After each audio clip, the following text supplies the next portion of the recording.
Facts why you should choose a hydrogen car.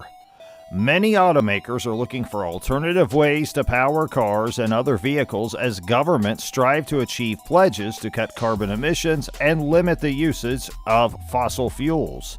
This includes developing technologies for electric vehicles as well as vehicles powered by hydrogen fuel cells. So, how do hydrogen cars work? Is it safe to drive a car with hydrogen fuel in it? And why might you be interested in a fuel cell vehicle? All your questions will be answered in this video. So welcome back to another informative video. Let's dive into the content. Trust me, after watching this video, you will undoubtedly find it informative. How do hydrogen cars work?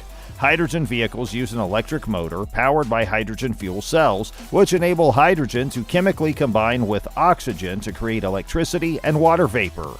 The engine is fueled by electricity, and the water vapor is discharged into the atmosphere safely. Fuel cell electric cars, also known as hydrogen fuel cell autos, are refueled with hydrogen at service stations equipped with pressurized natural gas tanks. Pros of hydrogen cars. Hydrogen vehicles provide many of the same benefits as electric vehicles, including no harmful emissions. While the method of creating hydrogen gas is hard, it is the most abundant element in the universe, making it a renewable fuel source. Hydrogen vehicles are also quicker to recharge than electric vehicles and have far greater ranges. Renault's Kangoo ZE Hydrogen and Master ZE Hydrogen, for example, include range extender fuel cells that deliver over 350 kilometers of range while charging in 5 to 10 minutes. Can hydrogen cars replace electric cars? Despite the fact that hydrogen as a technology is still in its infancy, battery electric cars look to have the upper hand over hydrogen fuel cell vehicles at the present. With enough time and effort, hydrogen might eventually catch up to electric cars. However, infrastructure expenditures to allow hydrogen fuel cell cars will be required. Given this investment and future developments targeted at decreasing the cost of hydrogen vehicles, they have a decent chance of challenging electric vehicles as the future of sustainable transportation. The actual solution, however, may be found in a shared environment where both forms of mobility are included in future transportation policy.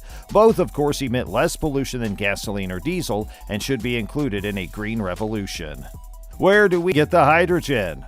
There are no shortages of hydrogen since it is the most abundant element in the world. However, free hydrogen is very uncommon. It is often linked to something else, such as hydrogen in water or natural gas.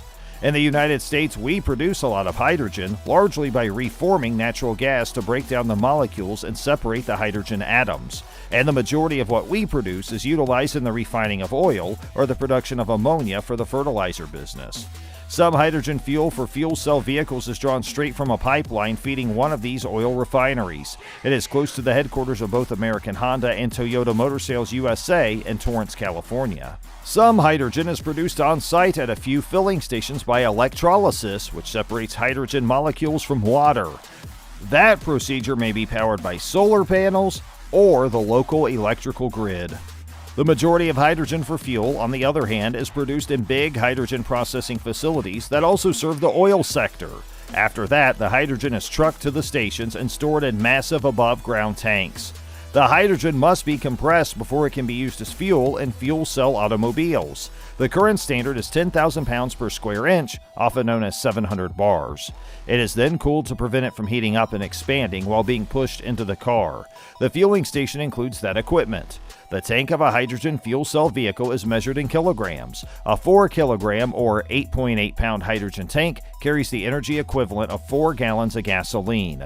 Hydrogen fuel stations nowadays can fill such a tank in 3 to 5 minutes. Is hydrogen fuel safe? In a nutshell, hydrogen acts differently than gasoline. However, it is typically as safe as the gasoline we today put in most automobiles' fuel tanks. In reality, the typical gasoline tank contains 3 to 4 times the energy and consequently 3 to 4 times the explosive potential of the hydrogen tanks that will be used in the first fuel cell electric cars.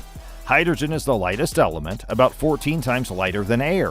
Even though hydrogen is very combustible, it evaporates fast and often in a thin column going straight up into the sky. Its vapors do not collect on the ground as gasoline's heavier than air vapors do. As a result, in most circumstances, hydrogen does not pose a significant fire or explosive risk. To reduce the risk of an explosion, practically all hydrogen fuel stations store the gas above ground in well-ventilated regions. What about the Hindenburg? Many Americans are afraid of hydrogen because of a horrifying occurrence in 1937. The Hindenburg, a passenger-carrying German Zeppelin, caught fire upon landing in New Jersey during a lightning storm.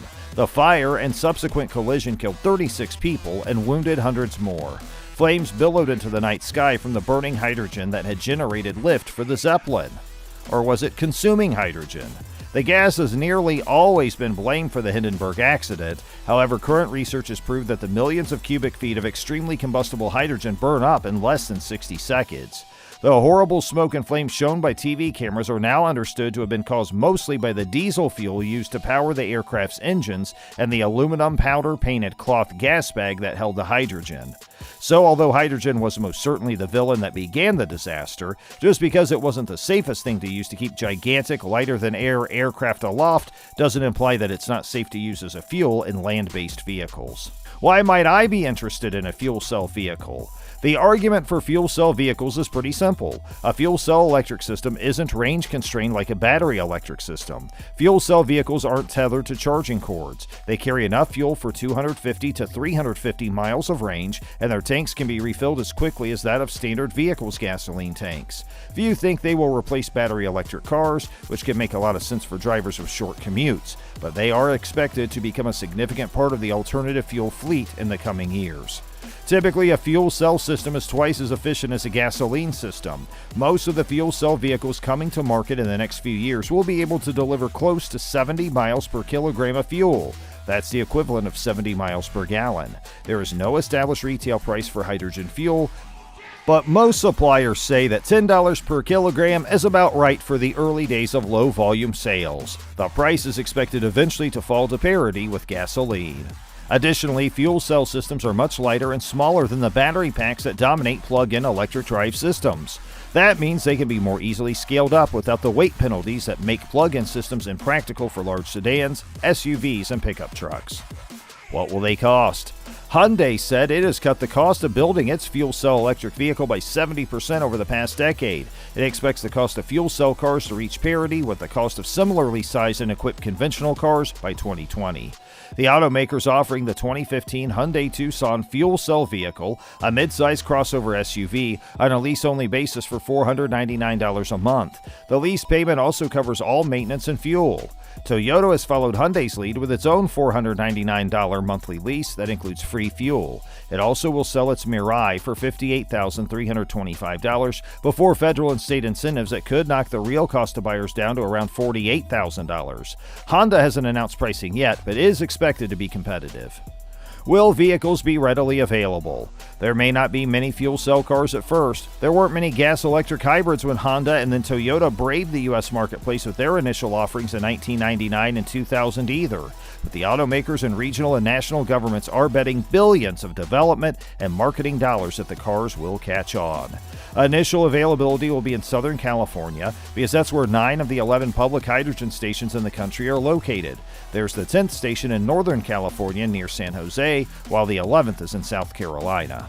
Hyundai began leasing its 2015 Tucson fuel cell electric vehicle in June and offers it through just 3 Southern California dealerships: Hardin Hyundai in Anaheim, Tustin Hyundai in Tustin, and Wynn Hyundai in Carson.